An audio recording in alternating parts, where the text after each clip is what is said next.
Am I muted? Oh, okay. I'm not muted there. I'll let you control the volume there. I'll talk a little bit here so that it gets equalized there. Okay. Good evening. And glad you are here for something a little different. This is the first time I delve into putting a presentation of this sort. Some of you know the diabetes stuff that we've been doing here for, 8 years or so. But for various reasons, I thought it was time here to try something on cancer and nutrition and stuff. So, little housekeeping items, an introduction of myself. For those who don't know me, I'm that guy.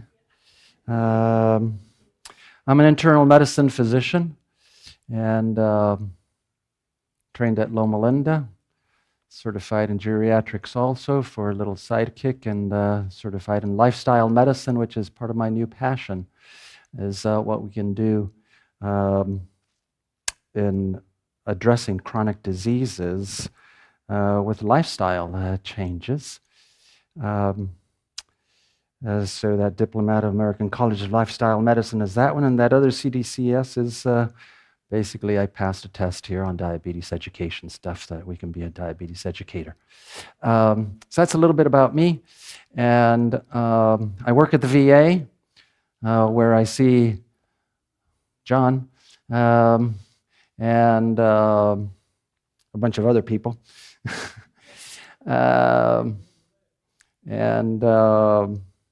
One day a week, I do the diabetes clinic here in town, US Diabetes. I'm not here about promoting or doing business. This is actually strictly a community service that we like to provide. We like to reach out to our community in ways that hopefully are helpful. The other housekeeping item. If it's a little warm in here, it was warmer 30 minutes ago, right? Okay.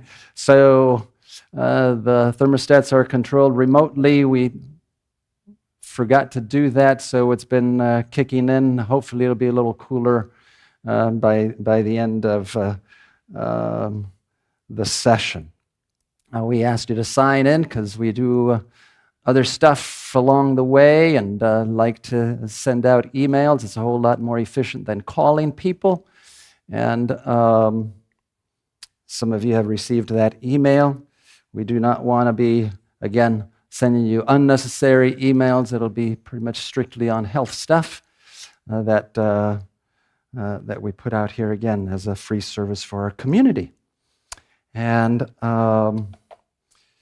I like to always start with Bible text or what the Word of God has to share to us. And this morning, I was in Philippians. That's where I'm in my reading. And it starts, chapter 1, verse 6.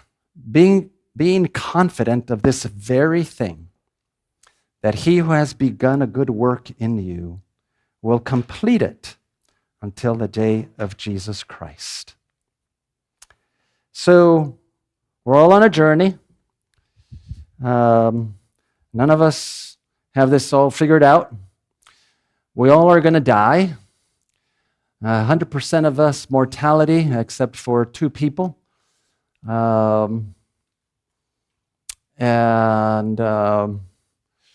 Unless Jesus comes before. But what I like to tell folks is, how do you want to die? Do you want to die in a nursing home bed with decubitus? Or do you want to die like Moses, who was climbing the mountain, and up on top of the mountain after that hike,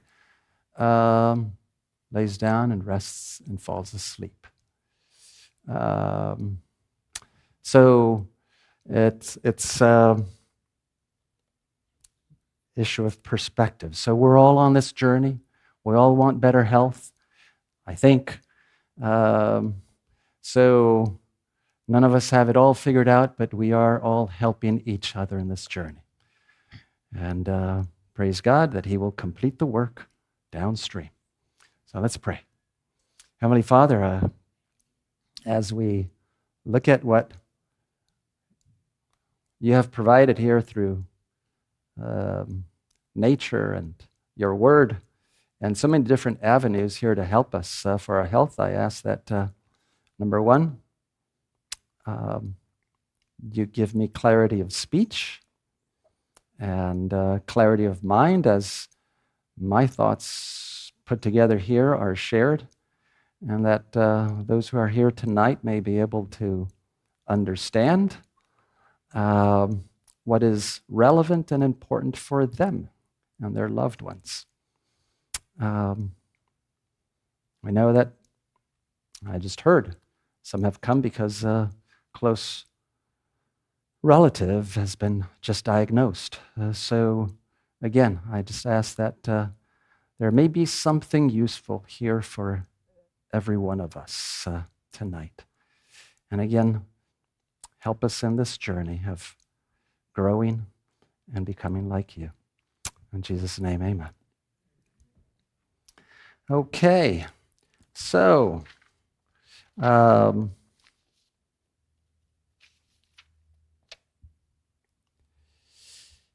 figured we're going to start with the very basic and flash through this before we get into the other nitty-gritty stuff. How does cancer form?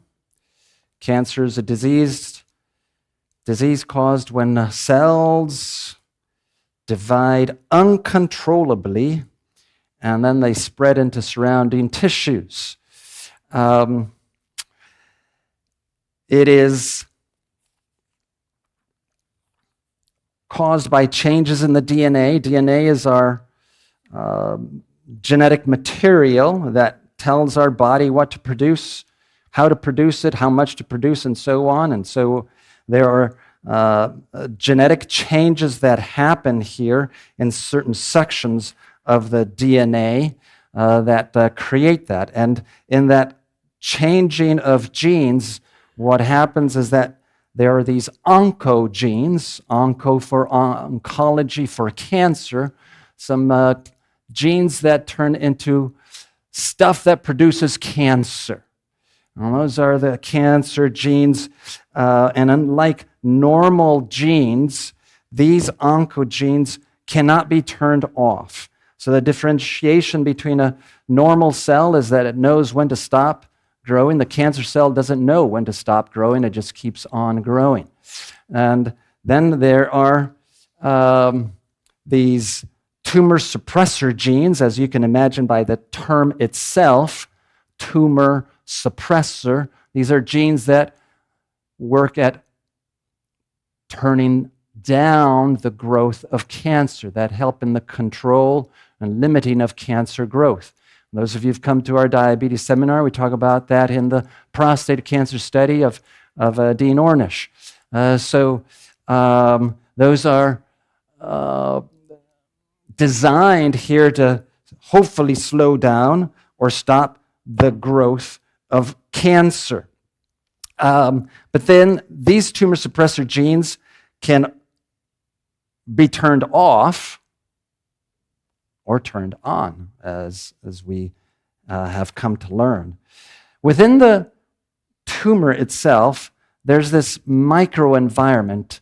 And again, this is very high level. There's a whole lot of detail that we're skipping just to get to the meat and fun stuff downstream.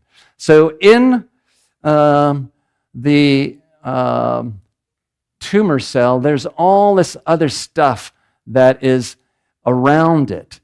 A lot of immune cells of different types. There's fibroblast, tissue connective. There's blood vessels in there that feed the tissue and feed the cancer. And all of this is going to become important as to how we're going to attack that cancer. And this they call this tumor microenvironment. So the little environment surrounding the cancer tissue itself. And the cancer begins to work on its microenvironment to make it work for its own good. It doesn't care about the rest of the body. It just cares about itself. Sounds kind of selfish, and that's how sin is. It begins to do things that will help its own growth. The fascinating thing is that we know that the immune system plays a significant role in controlling cancer. Pretty much every day of our life, we have genes that are changing into oncogenes that our immune system is able to identify, or should be able to identify, and knock out that precancerous or that cancerous cell. So when the immune system is doing what it's supposed to do, it'll attack that cancer cell, things called natural killer cells in the immune system.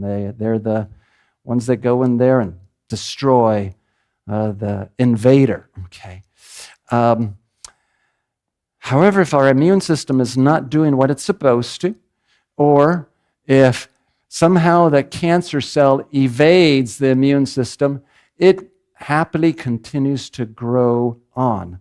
So some of the cancer treatments actually work on the immune system, and I call it immunotherapy.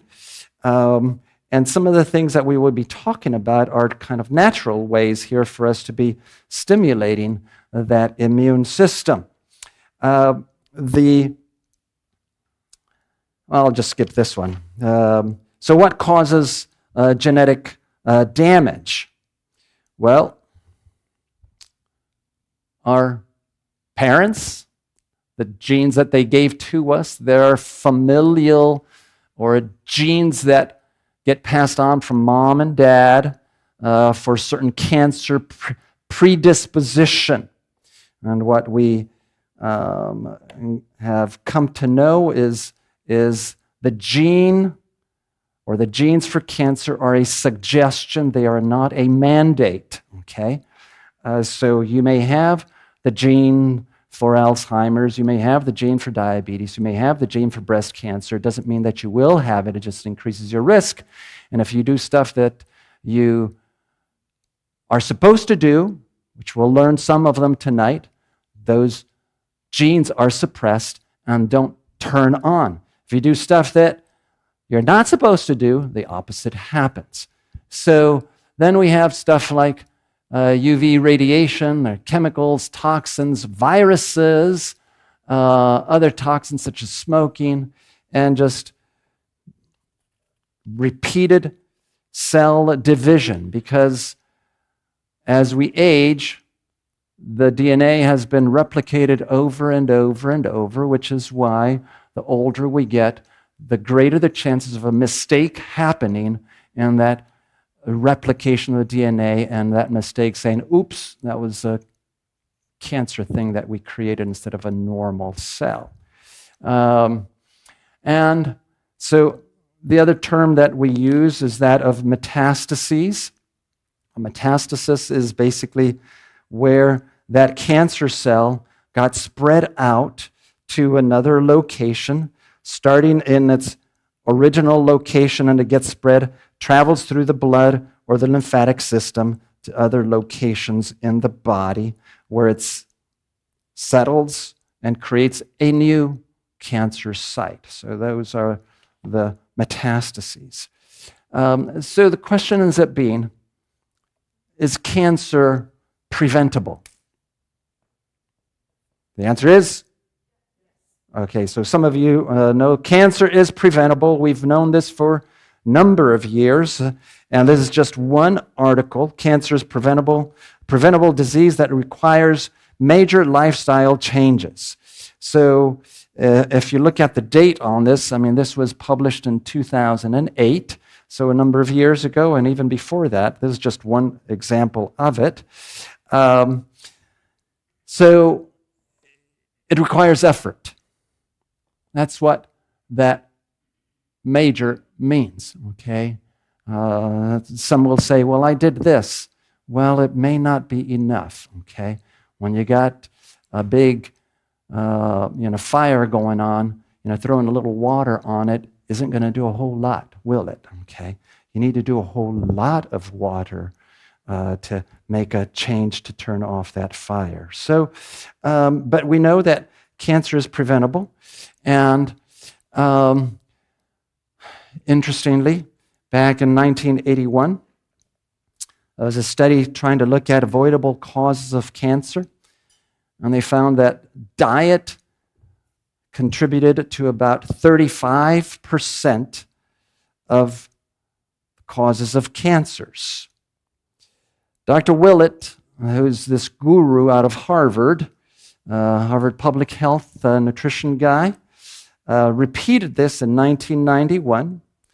And from his data, basically about 32% of the avoidable causes of cancer are from diet. And this study was again repeated by the National Cancer Institute in 2015, and with similar numbers. So basically, about a third of the cancers that we get are attributable to nutrition, to diet, how we eat. Are there other causes? We many times focus on, it's the bad genes that I had. Well, fascinating. Our genetics only contributes about 5, at most 10% of the cancers that we get. The other 90 to 95% of cancers that we get are all related to other stuff. You can't blame mom or dad for it, okay? So other environmental agents that we saw there, and many times, you may have been doing everything right and been the healthiest person that you knew to be, and you come down with cancer. Why so? I say, because we live in a sinful world. There's some stuff we just can't explain. It's because there's a devil that wants to kill and destroy, okay? But there are many other things that we can find causes for that, reasons for cancer development. And so we want to look at, can food affect cancer? So just a few slides before we start breaking it down some more. Nut consumption and the survival in patients with stage 3 colon cancer. So there's a little bit more advanced cancer. There's results of that particular study. This was published in the Journal of Clinical Oncology. And in here, 826 colon cancer, stage 3. So it is extending. It's not a small cancer. Those who had 2 servings of nuts per week, it's not a whole lot of nuts, okay? 2 servings of nuts per week had a 42% improvement in disease-free survival and a 57% improvement in overall survival compared to those colon cancer patients who did not consume nuts. So what is it in nuts that help? Well, for one, the type of fat that the nuts have are the healthy fats that we'll see a couple of slides later on. These help the immune system. Nuts are very high in fiber, and these are all things that we will see that are related to cancer prevention. This is a fascinating one. Too much water drowned the miller. Akkermansia determines immunotherapy responses. And then a follow-up study, gut microbiome influences efficacy of the PD-1-based immunotherapy against epithelial tumors. Good bacteria help fight cancer. So there's this bug, Akkermansia, that,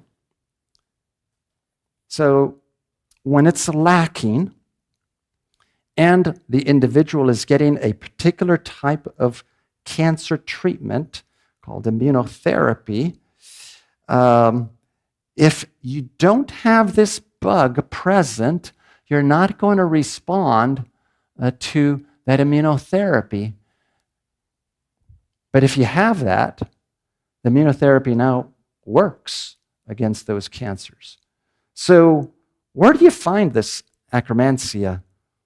Pomegranates, cranberries, mangoes, chili peppers. How do you know if you have that bug in your gut system? And I'll mention, since I'm bringing it up now, it's a few slides up ahead. We have this gut microbiome. Our intestinal tract is loaded with bacteria, viruses, parasites, organisms that are not there by accident. They're there by design with a purpose, and some of it which we're just beginning to figure out. But the way we eat will determine what type of bugs we have in our gut microbiome. And the gut microbiome, those little bugs can be tested as to what population you have of what. There's stool studies. You send out a sample of stool to micro labs, and they tell you have this, this, this, this, and this is what's predominant. And they can do, they're doing fascinating stuff at our annual meeting last year. One of the big GI guys had a sample where they can tell you, here's the kind of foods that you're going to respond better to. These are certain foods that you really want to have based off of what your gut microbiome is saying. And they can be tailored to improve our health. When we have individuals who have this Akkermansia and are getting immunotherapy, they're going to respond a whole lot better than if they didn't, okay? So that's just a sampling. And I put this slide out. We'll look at the 10 recommendations that they put together. So this is the World Cancer Research Fund. It's the WCRF, and the AICR is the American Institute for Cancer Research. They got together and put some recommendations in like 2007-ish or so. And then they got together again in 2018 and put some recommendations. And what they say here is that cancer risk can be postponed by about 1.6 years for each dietary recommendation that is followed. So the more recommendations you follow, the better you're going to do, the greater your risk reduction is going to be.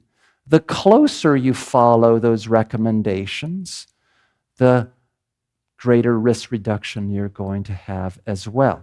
And we'll look at those at the end. So, what are some foods to avoid? And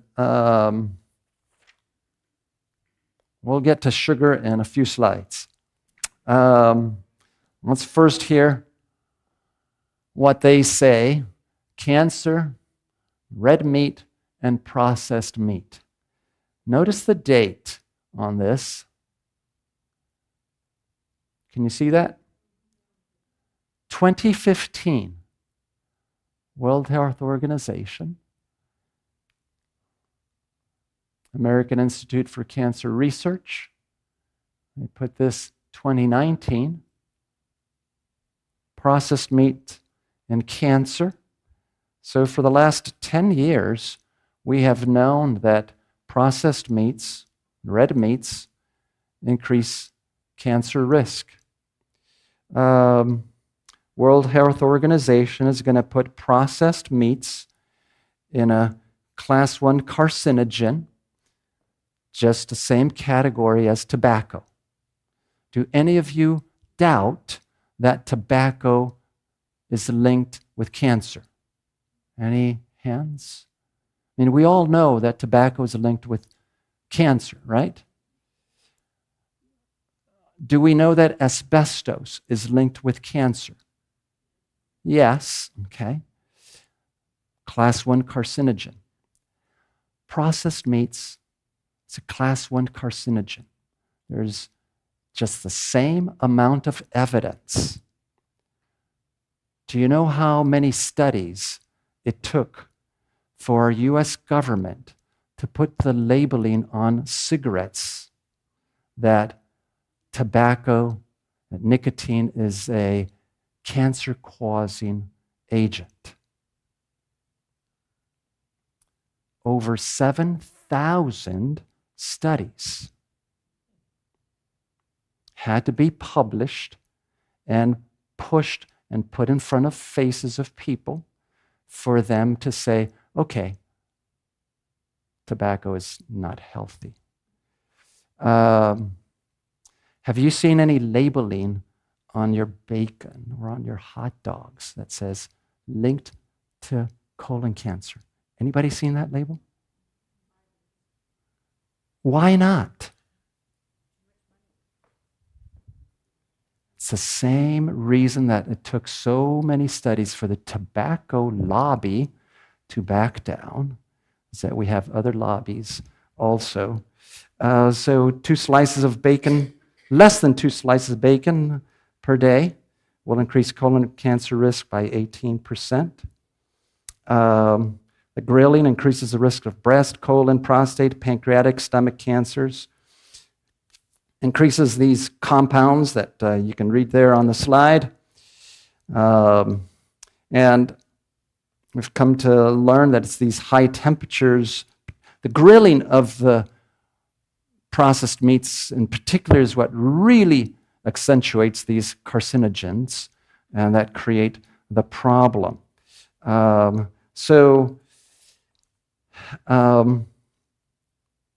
number 1, avoid processed meats. And let me just say this, it'll be at the end.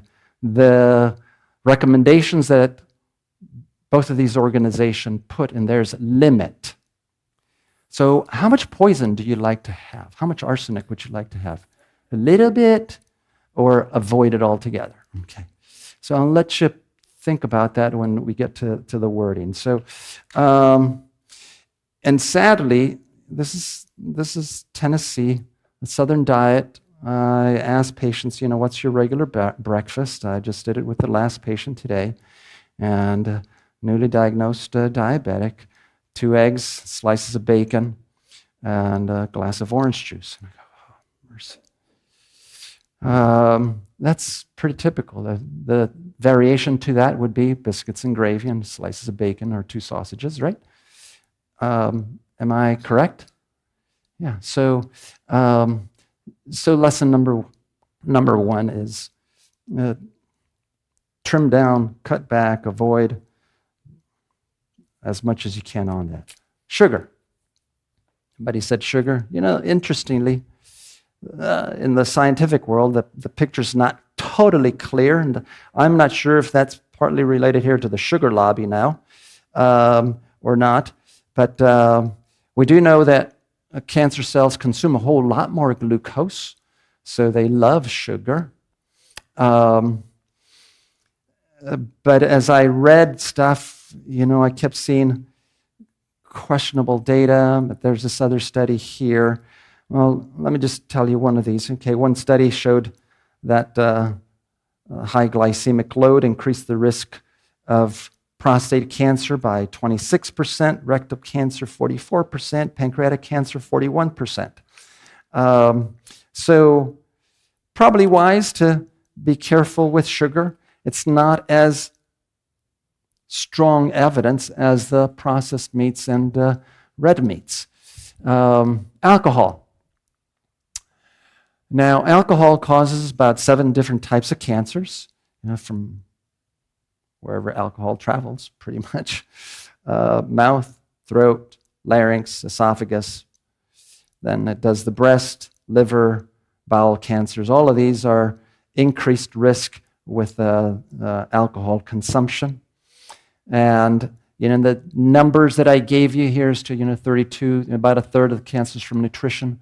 About 5.5% of new cancer occurrences are attributable to alcohol consumption. And close to that again here, the deaths from cancers. Obesity. And we know that extra weight increases the risk of a whole multitude of cancers. That increases the risk of breast cancer, colon cancer, colorectal cancer, endometrial, esophageal, gallbladder, kidney, liver, all the oropharynx, ovarian cancer, pancreatic cancer, prostate cancer, and stomach cancer. All increased risks when we are overweight. And this was a fascinating piece of information that I found this past week.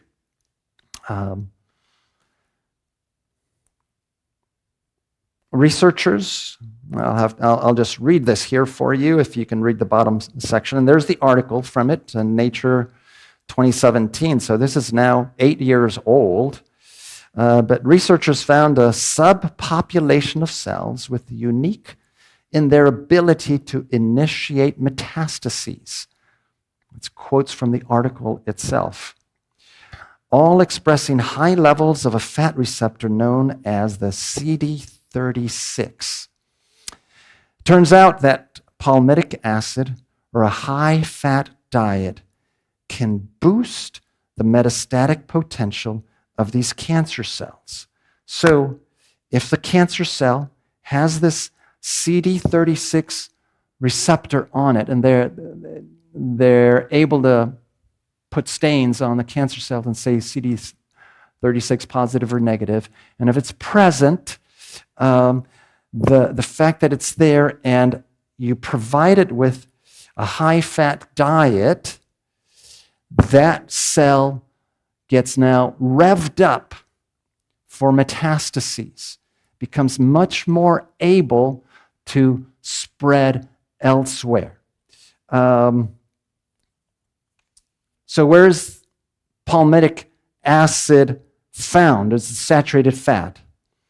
I said it's most concentrated in meat and dairy, and a lot of the palm oil stuff put in our junk foods too. Palmitic acid, this article here from 2019, an intracellular signaling molecule involved in disease development. Again, having to do with that same CD36 expression related here to mortality in breast cancer patients. It also seems to drive the progression of brain tumors like glioblastoma is a CD36 agent molecule, ovarian cancer, and prostate cancer. And so what's the role of lipids in cancer progression? A couple of articles there just to tantalize you that this is not stuff that I'm making up, okay? This is all journal publications from different locations around the world. And they basically point out this graph here that how we eat, how much lipids we have is going to affect what's happening on this other side? What happens to tumor initiation, metastases? Or are we able to suppress it, resist it, and turn the cancer signaling down? All related to how much fat we have in our diet. So there's this link between high-fat dairy consumption and poor breast cancer survival. And this article is actually even older, 2013. But it's been there. And again, as I tell folks in the diabetes seminars that we give, there's so much data coming out, scientific, well-designed studies, that we have no way as physicians to be able to keep up with the volume of stuff that comes out. So it's there. Did I know about it? No, okay, until this last week, okay, when I was really under the gun and having to finish this presentation. Okay, so look at this. Women who consumed high-fat dairy, this is versus low-fat dairy. This is not even getting rid of the dairy. This is just switching it from high-fat to low-fat. Switching from high-fat to low-fat, you're going to have a 50% risk change difference in breast cancer survival. And similar with prostate cancer, except there it is 600% difference by switching from high-fat regular dairy to low-fat. So does fat play a role? Absolutely, it does. So, title of this editorial, is it time to give breast cancer patients a prescription for a low-fat diet? And I brought up there that we just don't keep up with this. I would venture to say that many oncologists don't know this information. Why? It's not because they're bad doctors or they're dumb doctors. They're not. There's just nobody's putting this information in front of them to say, hey, look at this. Look at this. This is important also. I'm glad you're here. So there's at least 2 randomized controlled trials demonstrating a benefit of the low-fat diet in decreasing recurrence and mortality, specifically here in breast cancer patients. And it appears to be playing a role in many other cancers as well. So health defenses, and I'll just touch on a couple of things here. So we talked about that microenvironment in the tumor, where that tumor growth cells need blood supply. So the tumor finds a way to create extra blood supply to feed itself. And because it's growing so fast, it needs a lot more blood. And when the tumor grows too fast, that the blood vessel to supply it isn't able to keep up, I see some of these tumors in the center where it's what we call necrotic. It's dead tissue. Cancer, but because there wasn't enough blood supply going in there, it wasn't able to keep up the rest of the cancer alive. So that's called angiogenesis. So if we can find a way to target some of that, and we'll look at that in just a second. The regeneration system, I touched upon the gut microbiome, and the DNA repair and protect system, and the immune system. These are all different defenses that we can use where food will work on that. So on the angiogenesis aspect of in a blood vessel formation, and where you want to cut out the blood supply to the cancer, but you want to keep the blood supply to the good cells going elsewhere. Here's some foods for you to entertain. Soy, tomatoes, omega-3 fatty acids, berries, grapes, particularly here the red grapes, and the brassica vegetables. You're going to see all these terms coming up in just a little bit up ahead. And just different ways and or looking at the regeneration system, this is where the body works at recreating or regenerating the good cells and getting rid of the bad cells. The body really tries to do that. And some of this, they use these fancy terms called apoptosis, where the body tells cells, and you're old, you're decrepit, you're inefficient, you're useless, you're bad. Let's get rid of you. Okay, so let's destroy you and use that material for making good stuff. So destroy that house, use the bricks that we can, and make a new house that's useful type of stuff. So we have come to find out, and this was new to me also. I'm sure you have heard of stem cell therapy. Stem cells are these early cells that our bone marrow is still able to produce in small quantities. And these stem cells are what we call pluripotent, which means it can transform itself into just about anything.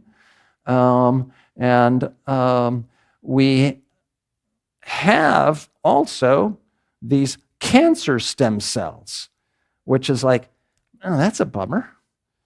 And these cancer stem cells there's some talk here that, some people get treated for a cancer and it looks like a cure and they're doing great for 10, 15 years. And all of a sudden, boom, cancer came back. Where'd that come from? Thought is it's probably these cancer stem cells that were small amount, hiding someplace in the body, evading that immune system, and something triggered in there that makes them come back alive. So what are some things here that will help in this regeneration system? Purple potatoes. You guys eating those purple potatoes? Yeah, I mean, Bolivia has them, Peru has them. Peru probably has the largest variety of potatoes in the world. I believe they have even a museum in Lima, Peru, of all the different varieties, 3,000 different type of potatoes or something of this sort, okay? So the color stuff is where you have the active food agent that's helping you there. Walnuts, broccoli sprouts, and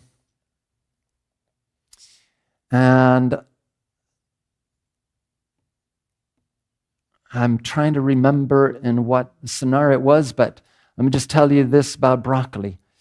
So don't throw away the stem, that hard part, okay? I mean, when you buy the broccoli, many times you buy this bag of the broccoli florets, right? Prepackaged and so on. Or if you go to Aldi or whatever store, you get these bigger things with this stem hard thing. Know what I'm talking about? Okay. That hard thing actually has more anti-cancer properties than the floret stuff, okay?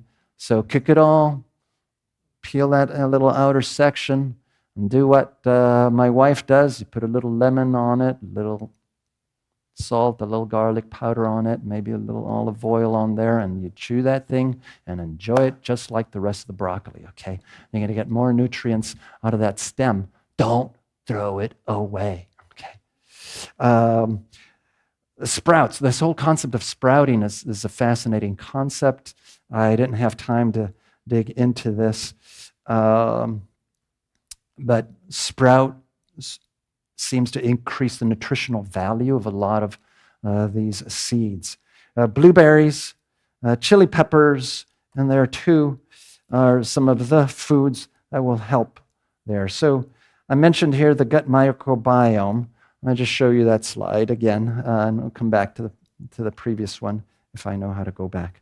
So there are more bugs in our intestinal tract than there are cells in our body. Just so that you get a feel for that, okay? And they have immune functions, they have hormonal functions, they have other kinds of functions and stuff that we're just trying to figure out. And as we figure out, oh wow, if you have acromancy, you'll respond better to this. What if you have this other bug? Will you do better with that thing? If you have this bug, you're going to be susceptible too. And the list goes on, and the research is just fascinating as to what is going on in there. So on the things that will optimize the gut microbiome. By the way, how many of you have heard of leaky gut? Okay? Same idea, okay? This gut, the cells are supposed to be nice and tight, and when they're not, stuff gets seeped in, toxins coming into the body that are not supposed to. They're supposed to stay in the intestinal tract, get into the bloodstream. Well, you can improve this gut microbiome and this leaky gut with different foods and other agents too, and other processes. The prebiotic foods. Those of you who've come to the diabetes stuff have heard me talk about fiber.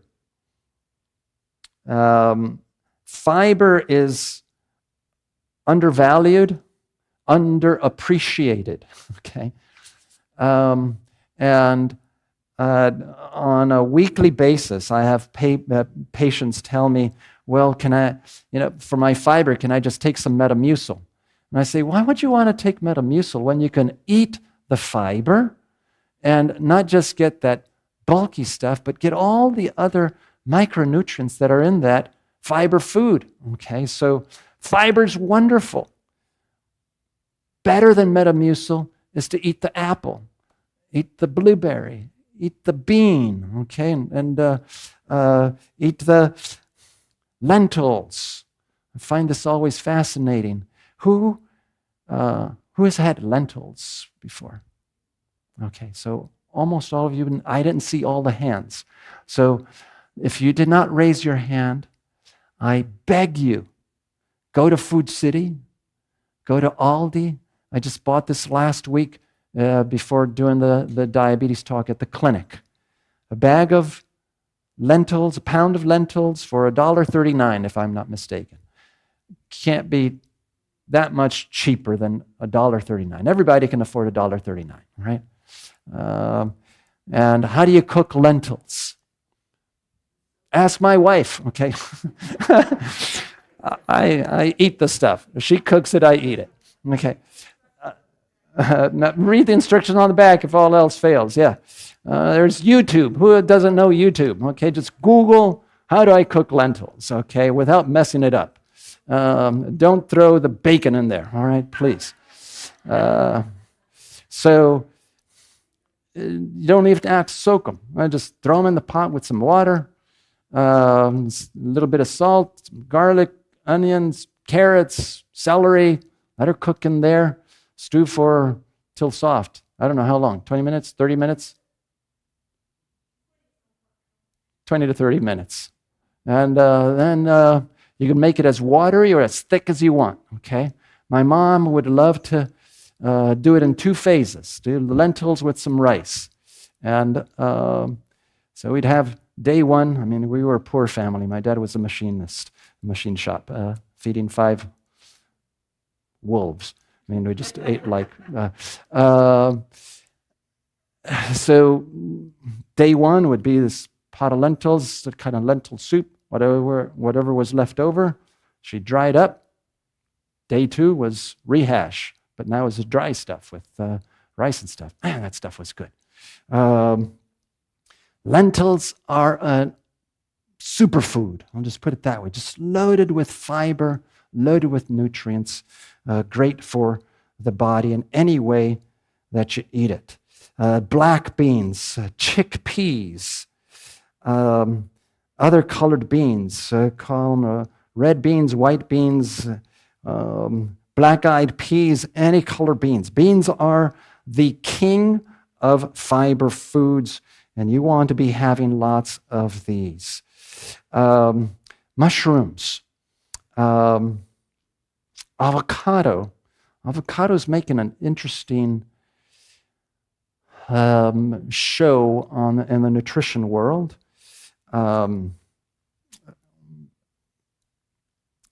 Lots of nutritional value in it. I just won't spend a whole lot of time on it. Raspberries, back to the raspberries. All of these things are things that are going to help that gut microbiome. So some more here on foods to consume.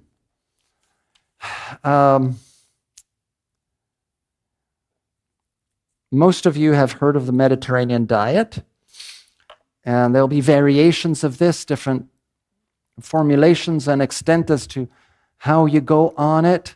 But the Mediterranean diet is not a diet that's spaghetti loaded in olive oil, okay? The Mediterranean diet is actually high plant food. That plate is loaded with plant foods, vegetables, whole grains, legumes, fruits, nuts. They replace the butter with olive oil. They use a lot of herbs and spices in their meals instead of the American equivalent to salt. Salt by the pounds. Here they're using herbs and spices instead. The amount of red meat is very minimal. And, I jokingly tell people that the Mediterranean dish is going to have all this plant stuff on it with a little sliver of fish or a little sliver of meat on the side. Go to Texas Roadhouse, and what do you get? You get the steak, boom, with a leaf of parsley on top. I mean, it's reversed, right? It needs to be flip it the other way around. Okay. What do the Mediterranean people do? They enjoy meals together with the family, friends, laughter, joy,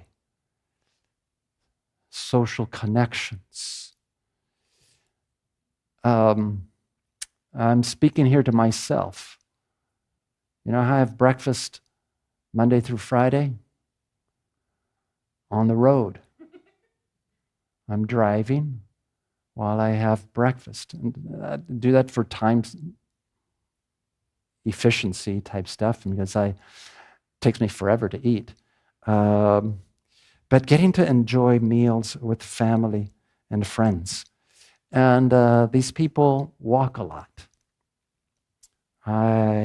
Whenever I go to Chile, my parents' country, my heritage, I come back with sore legs because you walk everywhere. You just walk. So let's start with this guy. Told you here about don't eat just the florets, but eat the stem there too. These cruciferous vegetables or brassica. So they're rich in all kinds of vitamins, vitamin C, E, K, folate, minerals, a lot of fiber in them too.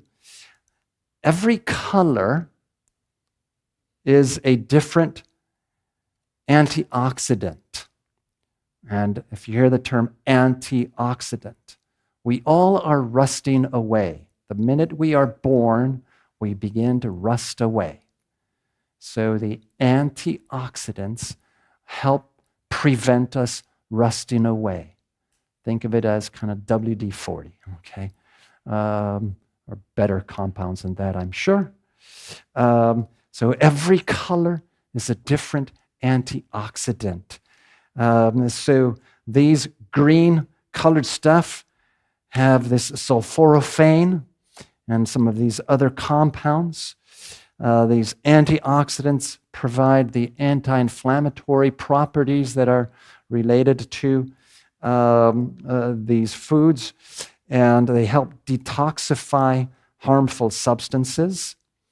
There's good evidence that the greater consumption of these broccoli, cauliflower, etc., Brussels sprouts, these cruciferous brassica veggies, is associated with the lower risk of breast cancer, endometrial cancer, ovarian cancer, prostate cancer, stomach cancer, liver cancer, pancreas, colon, lung cancer. So, bottom line, eat your broccoli or something green every day. Okay. What about the orange stuff? Carotenoids. Sound like carrots, right? Because that's one of the ones. But carrots aren't the only things that have the orange color. You've got the cantaloupe, you've got the sweet potatoes, and oranges that provide these, orange, yellow, and interestingly, kale has carotenoids that give it some of the green color too. It's this mixture stuff in there too. Now, notice the different carotenoids: alpha-carotene, beta-carotene, lutein, lycopene are the ones that are most studied. And one of the fascinating things is that, you may find supplements of beta-carotene, you may find supplements of lutein, you may find even supplements of lycopene, but go here to the bottom line.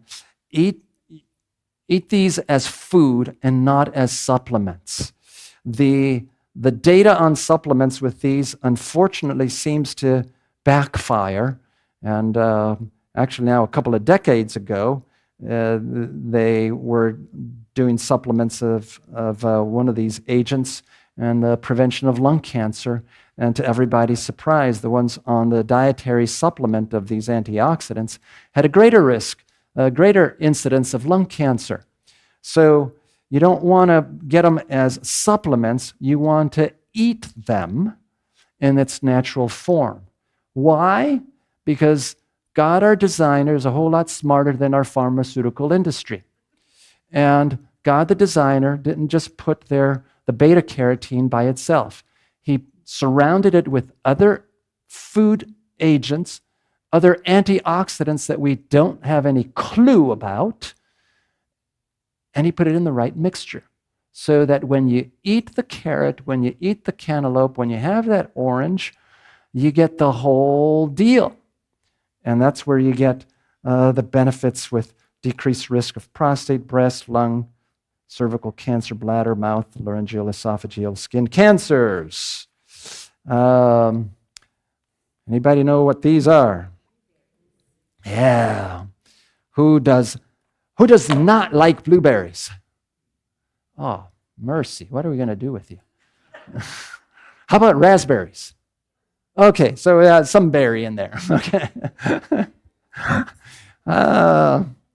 So anthocyanins are what give this bright blue color, and they have this other compound that I can't pronounce there, but you can read on the board, on the projector. It's these anthocyanins that give us the blueberries. I'm sorry. I had it on mine.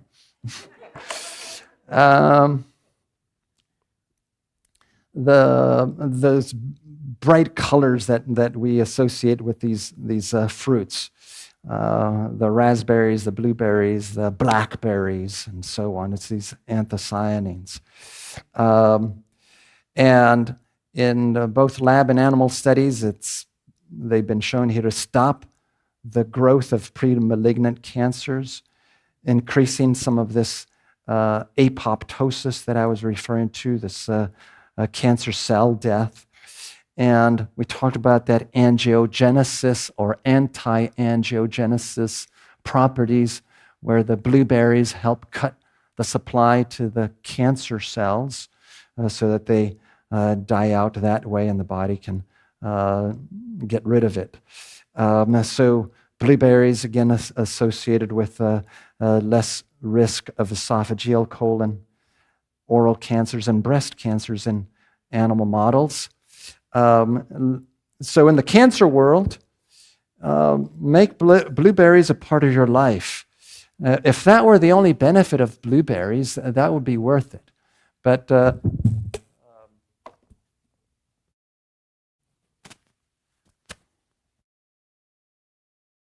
right, I'm back. Those of you who listened to or came to my Alzheimer's dementia prevention talk know that eating, let's see if, we're going to check your memory here. I know some of you came to that. So eating half a cup of blueberries a day will delay the onset of dementia by how long?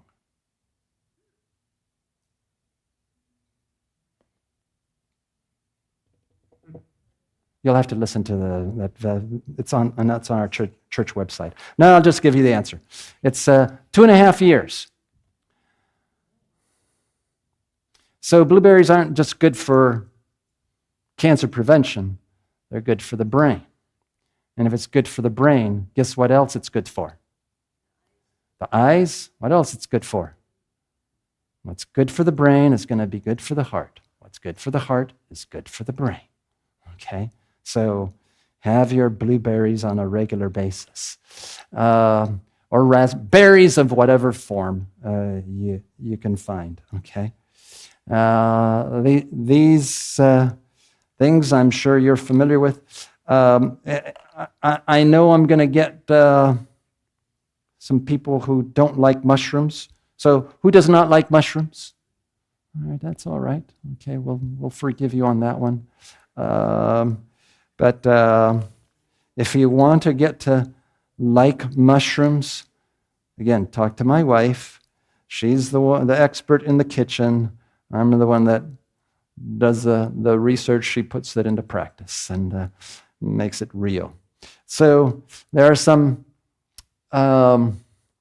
these are probably the more common mushrooms that you find in the store.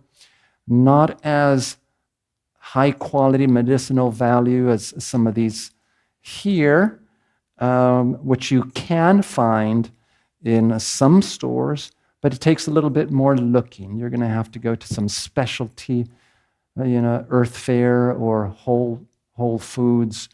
A little harder to find. Go to Amazon, you can find some of these dried, whatnot. There are some medically active compounds in there that are anti-inflammatory, antioxidant, and anti-tumor effects to them also. They've been shown here to improve the quality of life in cancer patients. And some people get a lot of nausea with chemotherapy. Consumption of these mushrooms has been associated with alleviating some of that chemo nausea effect. And may help here with radiation therapy as well. And some will say there, Asian mushrooms are a superfood. Can you just get these regular white button mushrooms in the store? Enjoy them. And my wife can give you some recipes, or we'll have a cooking school at some point and we can do mushroom stuff if you want. Okay. All right. Anybody know what this is? Yes, turmeric. This past weekend, we met up with some friends who are actually growing turmeric in Virginia in a greenhouse. And turmeric is got lots of healthy properties with it. Can't go into everything that turmeric does. But here's just a few things. It regulates tumor cell death, inhibits tumor blood supply, Again, it is a great antioxidant. I use or not that I use, but I tell patients to get turmeric or curcumin, which is the active compound in there, for arthritis. And it is just as good as ibuprofen without the liver and kidney and stomach issues that you can get of the nonsteroidals. Great anti-inflammatory. I have many a patient who will say, boy, doc, I have no need here for the Motrin or the Aleve or anything because the turmeric supplement that you told me about is taking care of it. And it helps here with the immune system. It has some other effects there. Things with caution to be aware of is that it can have some blood thinning activity. So if you're a patient on a blood thinner, if you've got atrial fibrillation or have a blood thinner for some other reason, there should be some caution with the use of it. Certainly here discuss with your oncology team or your doctors if you're going to be using this in the setting of you having cancer. But in general, I'd say enjoy throwing a little turmeric in foods that you get to like. One of the things that we have in our household frequently on Sundays is scrambled tofu. And tofu is one of those foods that has no flavor except that which you add to it. So my youngest boy is the tofu guru in the house and will put anything and everything he finds in the refrigerator, tops it off with a little turmeric, which gives it that yellow color. We enjoy that on Sunday breakfast time. So find ways to be enjoying turmeric, the curcumin there. And this is whole grains. Now notice that in the picture, they are whole grains. They're not milled, they're not flour, they're not stripped off their outer shell. It's a whole grain, okay? So, whole grains have a whole host of protective substances in them, which we wouldn't have time to find all of them. They have antioxidant properties. They have hormonal effects. The whole grains help bind carcinogens. We eat stuff unknowingly that's laced with carcinogens and herbicides and toxins and stuff like that. The whole grains help to capture that, and because of the fiber that's in it, serves as a little magnet and says, you hold on to me and we're going to make our way out into poop, which is where you need to be and not inside the body. They help here in the gut microbiome. I was mentioning here to you earlier about the gut microbiome. We can change that gut microbiome from an unhealthy, diseased population into a much healthier population in a matter of a day and a half to 2 days. Very quickly. And the longer you stay on the healthy diet, the more positive changes you're going to get in that gut population, okay? Now, the opposite is also true, okay? You got the healthy stuff, and you say, let me splurge on this bowl of ice cream. You just ruined your gut microbiome for a little while there. 40 case-controlled studies of 20 different cancers where they look at individuals with high consumption of whole grains versus low consumption of whole grains. And there was a 34% risk reduction of the different cancers. Again, notice, and I mentioned this at the beginning, there's nothing that's 100%. Okay? people who do everything right and eat all the right stuff have the potential of coming down with cancer. And we should not be blaming or pointing a finger and saying, see, you got to have done something wrong. That's how you got the cancer. Okay, because we all are at risk, okay, because we live in a sinful world. But what we want to do is decrease our chances, live as healthy as we can. And the more whole grains you have, the less chance you're going to have of a whole host of cancers, particularly here colorectal cancer, gastric cancer, breast cancer, endometrial and prostate cancers. So, how many of you eat flaxseed on an occasional basis? All right. That flaxseed should be on a very regular basis for everybody, for a whole different variety of reasons, okay? And it is probably the best source in the plant world of omega-3 fatty acids.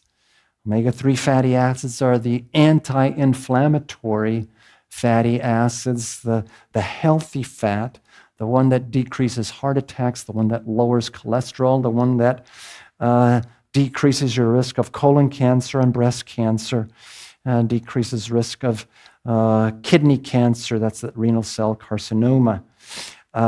It helps with chemotherapy efficiency. It will improve survival in lung cancer. So how much flaxseed to have and what to do with it. What I tell patients is 2 tablespoons of ground flaxseed a day is kind of where you want to be consuming on a regular basis. That's going to be, and how do you use it? Just grind that stuff up, sprinkle it on your mashed potatoes, on your salad, on whatever. My wife puts it in the granola that I have every morning while I'm driving to work. And you get your flaxseed that way. Here's another article. What is it in the flaxseed? It's this lignin. These lignins are compounds that are found pretty much only in flaxseed, and they reduce breast cancer and all-cause mortality from anywhere between 33 to 70% of breast cancer mortality, depending on the study, and 40 to 53% all-cause mortality. So either dying from breast cancer or dying from some other reason. But the more consumption of flaxseed is going to decrease your chances of dying from these. And that is, if you use breast cancer patients many times are given tamoxifen as part of a cancer prevention. It will not interfere with that. So you can keep taking your tamoxifen, keep your oncologist happy, and keep yourself happy and living longer by enjoying that flaxseed. And another study, and here this was kind of this interventional study. They gave these people 5 weeks of muffins. And one group of muffins were made with 1 tablespoon of flaxseed that they consumed on a daily basis, 1 tablespoon of flaxseed. The other group of muffin was just everything else except the flaxseed, okay? So after 5 weeks on that flaxseed muffin versus nothing, a 34% lower of this Ki-67, and which is a marker for cell cancer proliferation, and an increased rate of that apoptosis, that cell death that was happening by 30 to 70%. They enjoyed the muffin, just a little flaxseed with it, okay? So get to enjoy ways of using flaxseed in your diet. Soy. Now, soy is, and I remember, is probably 10, 12 years ago, had a church member come to me, newly diagnosed with breast cancer, and say, so what do I do with soy? And I said, I don't know. Let me research it. And even back then, there was actually data showing that soy decreases breast cancer recurrence and stuff. So, but you say soy has got estrogens, right? You guys heard that? That soy's got phytoestrogens? Heard the term phytoestrogens? So these are estrogens here in plants. So what's the deal? There are two different estrogen receptors in the body. One that stimulates breast cancer development and one that slows it down. Guess which estrogen receptor, and they have 1 and 2, and I don't remember, I'm not going to make it up as to which one is which, because I don't remember this off the top of my head. I didn't put it in the notes. Guess which phytoestrogen gets stimulated by soy. Let me state that again. I said that all wrong. Okay. So the phytoestrogen from soy is going to stimulate the estrogen receptor that decreases breast cancer development. If you get your regular estrogen pills or creams, it's going to stimulate the breast cancer development. The other receptor. Okay. So there's a cancer growth one, a cancer suppressor one. When you eat the soy that has the phytoestrogen, you get the cancer suppressor one activated and working. Eating soy is good for you, okay? And if you're a male, I've had people ask me, what about the phytoestrogens? Am I, as a male, going to start getting, breast development? No, you won't, okay?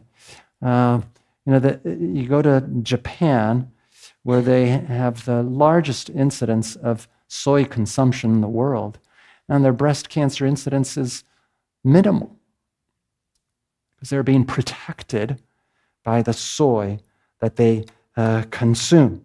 So do not be afraid of soy. I probably should have put this one, now that I see it, with the other mushroom slide. So just read the bottom line there. Women who ate an average of 1 mushroom a day had a 64% risk reduction of breast cancer. It's like, that's not too bad. Let your ladies decide what to do. Sorry on the font, this being so small, I probably should have enlarged it. If you've got supervision, they did this double-blind, placebo-controlled, randomized trial.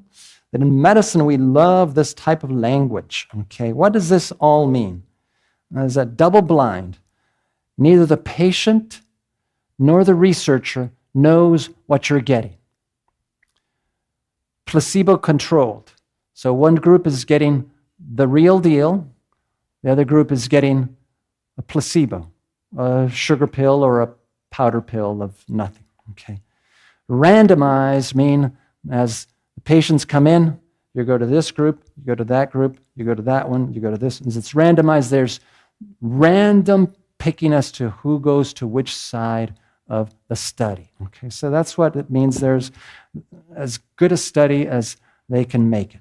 These guys in the UK came up with this concoction that's there containing a blend of pomegranate, green tea, broccoli, and turmeric, put in a capsule and given to the individuals who had prostate cancer. 200 men, 199. Okay. And what did they find? The other group got an identical placebo, and they did this for 6 months. PSA rise in the group that was getting the real deal rose by 14.7% versus the group that was getting the sugar pill or the salt pill or whatever pill, the placebo pill. Their PSA rise was 78.5%. So you got little mixture. Again, in as good a study as we can make, we can see that adding these polyphenol-rich food supplements is going to slow the progression of prostate cancer. So go back here. Again, this is in a supplement form, and earlier I told you I want you to eat the food rather than buy the supplement. Here they did a little variation of that. They took some of the green tea, they took some of the broccoli, powdered it, and the same with the pomegranate and turmeric, and here you go. So they're not extracting stuff, they're giving the whole compound in a pill form. So I find that fascinating and intriguing. Now, I'm going to switch gears. I'm just telling you here what to eat. Now we're going to tell you what not to eat, or no, actually, don't eat, fasting. And there's this new stuff, which I'll just show you 3 slides and then talk about it. Fasting and fasting mimicking diets in cancer prevention and therapy. It was March of 2023. This other article in the Geroscience, Fasting and Fasting Mimicking Diets for Chemotherapy Augmentation, published in 21. And then this year, just a couple of months ago, this book getting published, Fasting Cancer. Walter Longo is the genius in this arena. Walter Longo is this Italian guy, researcher that is at University of Southern California, my old neck of the woods. He's got the anti-aging lab at USC and has been doing research for decades with his team on longevity. You know, what can be done here to extend life, if you may. So they've done all kinds of animal models, yeast models, rat models, and doing all kinds of research in different diseases and neurologic stuff. And we have now evidence in human studies that this fasting mimicking diet helps in the diabetes reversal, type 2 diabetes. They just published another group of patients with that in the diabetes realm. And now he's got this data on fasting cancer. And here's kind of the concept of it. I told you that cancer cells have unregulated growth, right? They just keep growing and growing and growing. The normal cells know when to start and stop. So when we fast, the normal cells say, hey, where's the energy? Where's the food? No food. Uh-oh. We better start turning down the thermostat. We don't want to burn as much energy and calories because, hey, who knows when food's going to come again. So metabolism begins to shut down and slow down as a mode of conservation. Okay. the cancer cell has no clue. It's got unregulated growth. So what he did is he convinced, actually he tried to get the oncology doctors at USC to allow him to do a study on fasting in the setting of chemotherapy.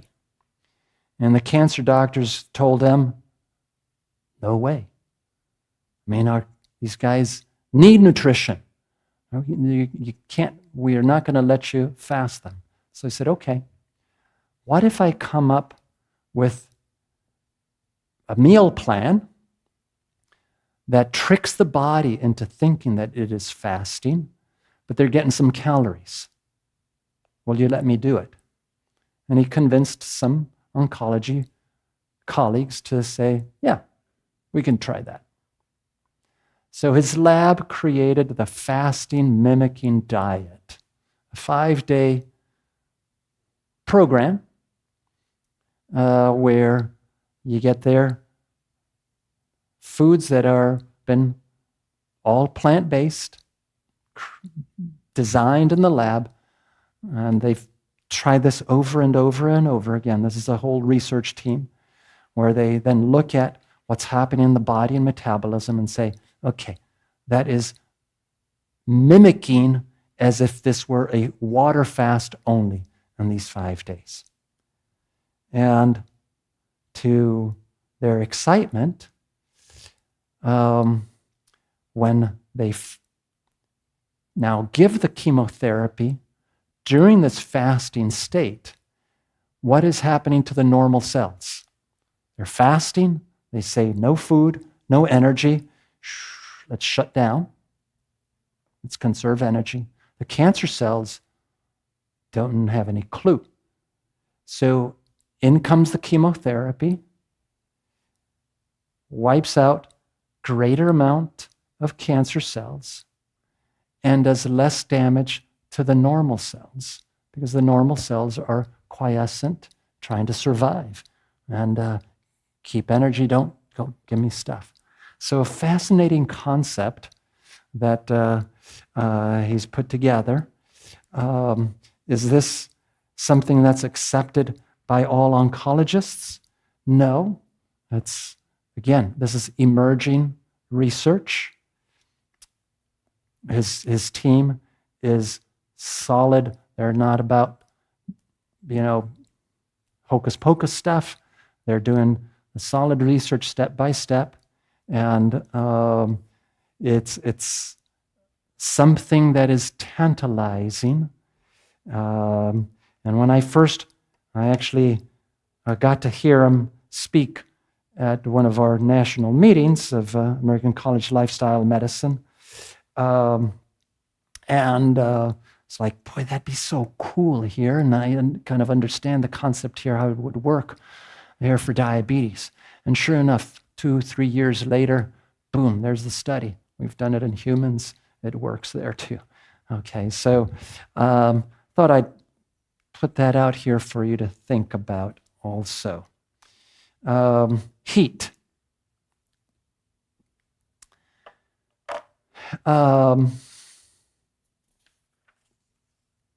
So there's some data coming out.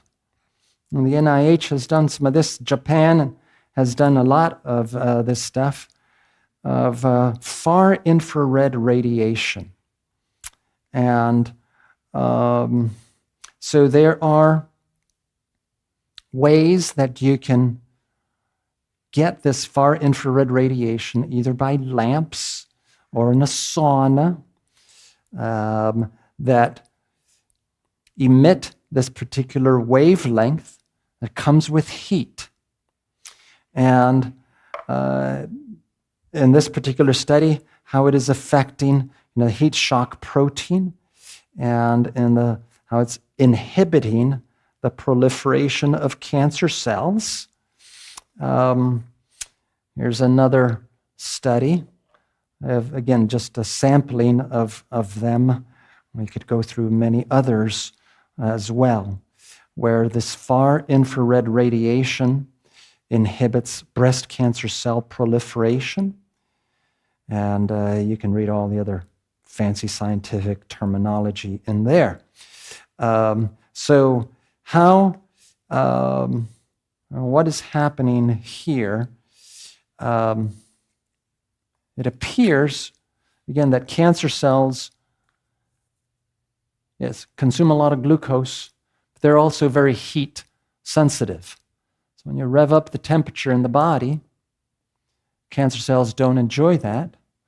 So they have a greater propensity here to be dying off. I have a colleague of mine who works in North Carolina who's been experimenting, I should say, I shouldn't say that, using, that's a better term, in his office practice, the far infrared sauna for a whole host of conditions. I mean, we have data that this far infrared sauna improves circulation, improves individuals with congestive heart failure symptoms, improves, anyway, other stuff. And there's all NIH published material. So he's got a few saunas in his office, and he shared with me, I had this guy with metastatic prostate cancer, terrible pain in the neck from metastases in the neck from prostate cancer. He said, by the second or third treatment in the far infrared sauna, 20 minutes, a few days apart, okay? He says, pain was gone. I was just delighted, elated with the effect of it. So this particular modality seems to be something to consider. I'm not saying that it's going to work for every cancer, but we do have data that it seems to be helpful with certain cancers, and in this setting here specifically with breast cancer. Exercise. Guess what exercise is going to do? Is there anything that exercise doesn't help? Okay. Sure enough, and just one slide on this because, I could have found a whole host of articles on this, but physical activity associated with the lower risk of many cancers and leisure time physical activity in the small print. I should have blown this slide up a little bit more for you. Leisure time physical activity is associated with the lower risk of developing 13 different types of cancer. Now, this is leisure time physical activity, so this is not necessarily saying you have to go to the gym and be, lifting weights and running the treadmill there for, an hour and a half every day or 5 days a week. This is, when you hear the word leisure time, what does that sound like? Fun stuff, right? So this fun stuff activity exercise is going to help you in at least 13 different cancers. All right, coming to the end. You need to stand up? We're almost done. Why don't we just stand up here, and then we'll wind it down. Stand up, stretch. I should have done this earlier. As I'm standing up, I forgot that you guys, okay. All right, get the blood circulating, all right. 15 seconds. All right, back down. We're going to finish her up. Okay. All right. So this is the same slide I showed here at the beginning. We're going to show you what these 10 recommendations are. And remember that for each dietary recommendation followed, you can postpone cancer by 1.6 years. I need to reiterate. Does that mean that you will not get cancer? Unfortunately, nobody can say that. What we're looking at is what are things that can help and give us our best chance of living healthy, long, and that I'll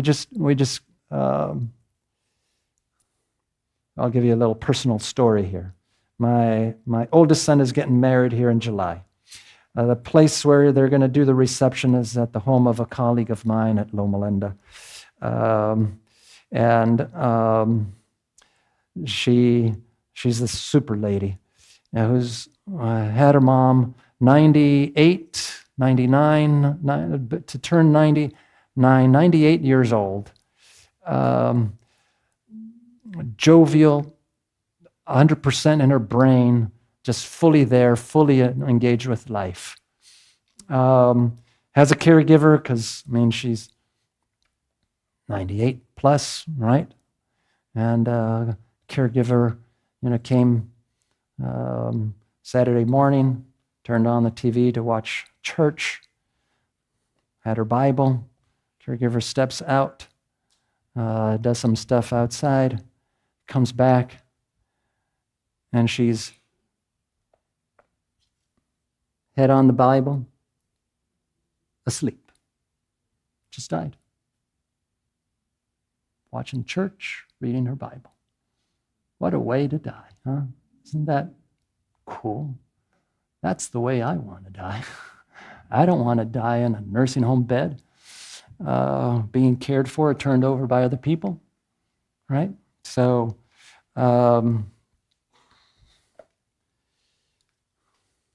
so here are the 10. I gave you the 10. I forgot to put them one at a time. Sorry. I finished this presentation at 5:30. Full disclosure. All right, number 1, be a healthy weight. Remember we talked about obesity and fat consumption? So this is their way of saying, be a healthy weight. It's a better way than saying, lose weight, don't be fat, whatever you want, don't be obese, so whatever terminology you want to use. Be a healthy weight. The role of obesity in cancer and the role of fats in cancer highlighted there. Number 2, be physically active. And could have spent, like I said, a whole lot more time there on the exercise component. Number 3, eat a diet rich in whole grains, vegetables, fruits, and beans. Number 4, limit your consumption of fast foods and other processed foods that are high in fat, starches, or sugars. Number 5, limit the consumption of red and processed meats. Remember I told you, how much arsenic would you want to drink? Do you want to limit it or do you want to avoid it? Okay? So at least they recognize that we are humans and it's hard to change, right? It's kind of hard to change. So at least they are pointing you in the right direction.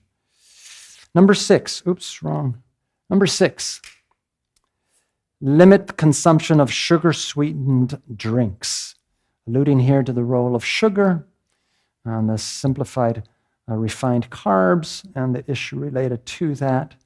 Number 7, limit alcohol consumption. We talked about alcohol.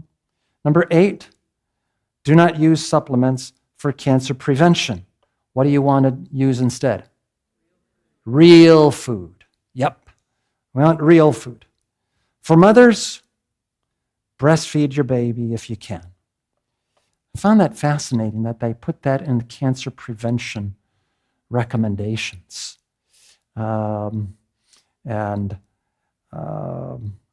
just so many good things here about breastfeeding the young ones instead of formula feeding them. And after a cancer diagnosis, follow the American Institute for Cancer Research recommendations, which is basically what we just said. Okay, I guess they had to come up with a round number. What is missing there?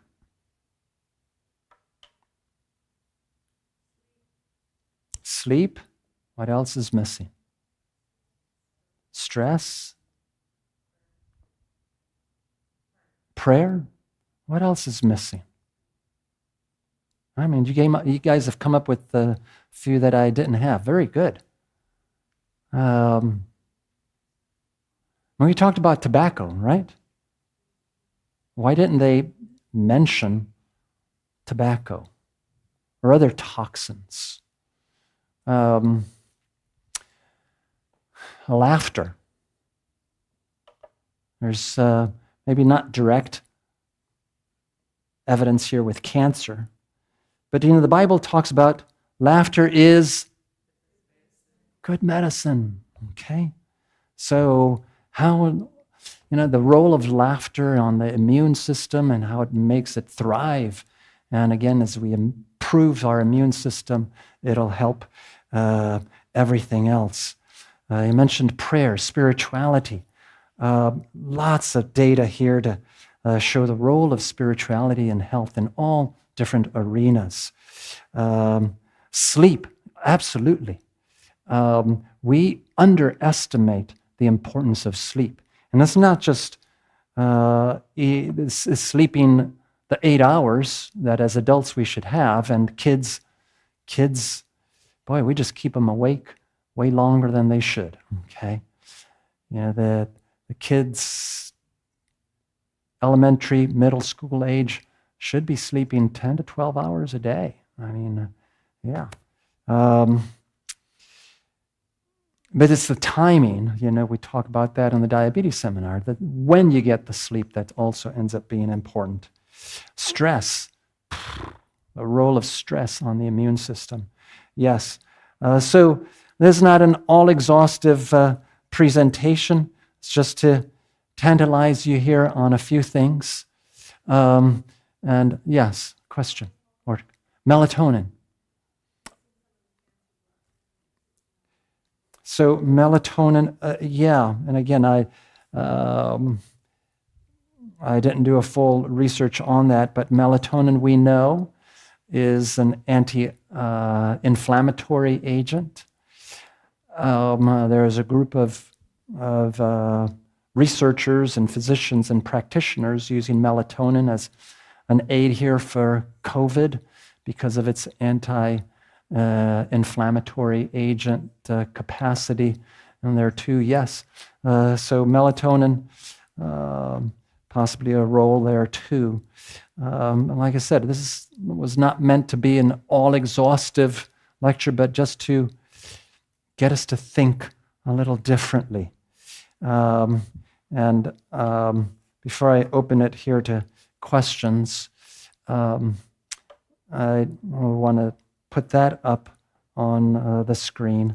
So we have our diabetes heart and brain seminar twice a year. We do it in the wintertime. And here's our fall dates. It's usually 6 nights. We have 5 Tuesday nights in September. And the 6th one we'll probably do the first Tuesday in October if all things work as designed or as we would like it to be. So mark your calendars and spread the word for that one coming up. Those especially the last session, we combine here with a cooking class, not just give you the information, but actually some recipes there too. So before I close and give opportunity for some questions, if you have them, I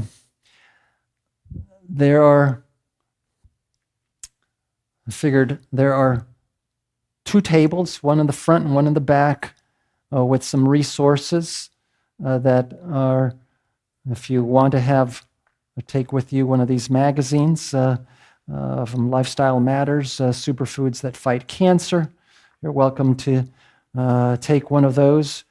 And there are 3 handouts here that I put in plastic folders. Takes a little bit more effort here to do colored copies, But if you are interested in taking pictures of this, so I mentioned to you that I'm part of the American College of Lifestyle Medicine certification stuff.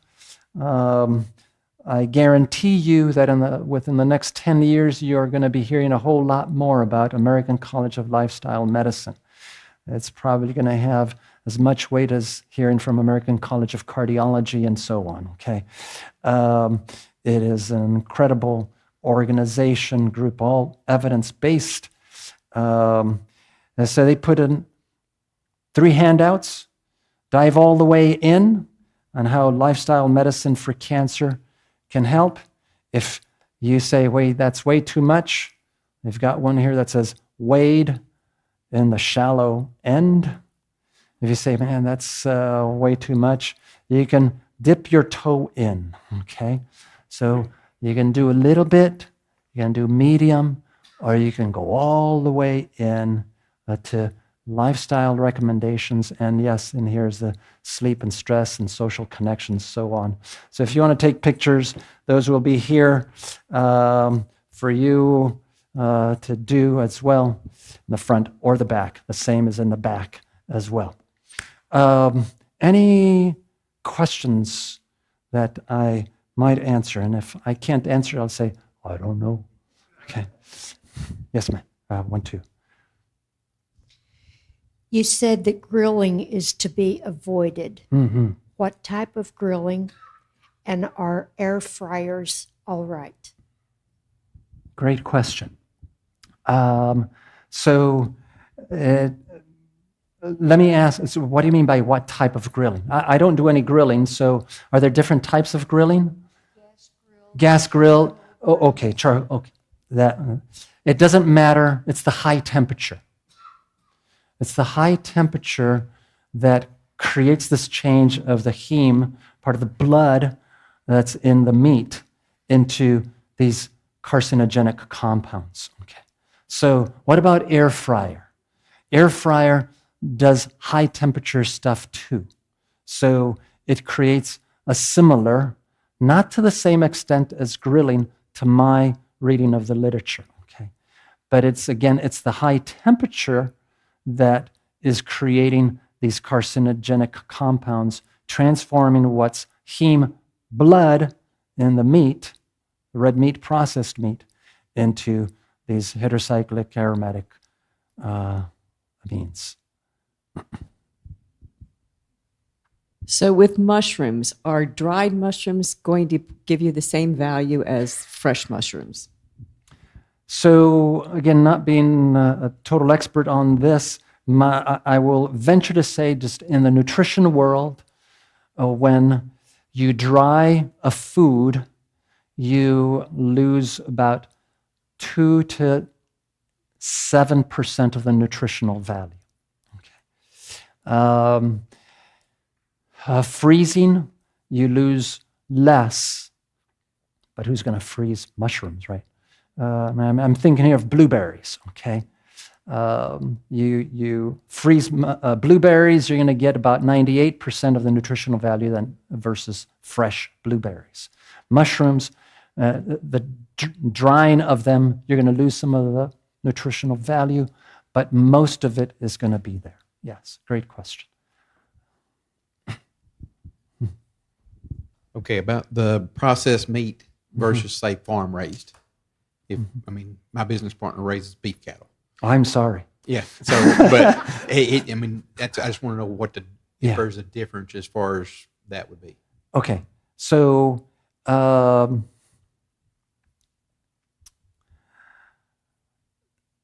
the grass-fed, I guess is what you're referring to. So the grass-fed versus production-fed. Okay. So the production-fed cattle is typically going to be fattened with grains that the cow isn't best designed to digest. So we have a couple of neighbors. I'll just tell you this story. Have cattle, and I'm sure you're not in this category because of what you said, but I'll just tell you what the other compound has, that the other group has. So he's got cattle, and for the last several years, we've seen this mound of manure that he has in his area, okay, on his property. And I've been telling my wife, man, that is cow manure. That's great for the garden. One day she went there to ask, basically, a little longer story, but to shorten it. And I said, boy, the neighbor says, you just have to be careful. You can't put this fresh because your plant is going to die. Says, well, yeah, I understand it needs to be cured. Yeah, no, but you have to wait quite a while. And somehow the issue of weeds came up, and because my wife was taking him some herb that's a weed. Says, oh no, I don't have any weeds. You don't have any weeds? Yeah, I spray my fields. Spray it with Roundup, right? So he's got no weeds on his pastures and hills because he sprays it. And he says, yeah, some years I just take this manure and just spread it out again and don't have to spray because there's enough Roundup in it to take care of it. So now let's think about this, okay? The cow ate the grass that's rounded up, passes through the digestive tract, enough Roundup in the manure that it can be used a second time. How much of that Roundup is going to be in the meat still? Okay. I don't know, and I don't think Roundup is going to do that study. Okay. So your meat is a better option than that other meat. Okay. Having said that, is it red meat? Yes. Does it still have the blood? Yes. When it is cooked, when it is processed, when it is used, that same process of creating the heterocyclic amines, these carcinogens, is going to happen. Yours is better than this other one who not only gets those carcinogens, but also gets Roundup added to it. Okay. Anyway, does that help? Okay. One more question, and we'll call it the end, if there is any other. Well, thank you for coming out. Let's bow our heads for prayer. Heavenly Father, we are challenged, and we're encouraged at the same time that you have not left us at our own whims, but that you also have provided ways for health. And it's not just about avoiding the bad stuff, but it's especially here of adding the good stuff. Not just thinking here in the nutrition aspect, but in our mental health and our spiritual health. May our minds and our bodies be filled with the good stuff that you provide for each of us. And help us in our journeys as we continue to grow. And in our weaknesses, we ask that you help us and show us better ways and remind us that all things are possible through Jesus Christ, who empowers us. Take us home safely and bless our families in Jesus' name. Amen. Have a good evening. And again, help yourself to some of the materials here.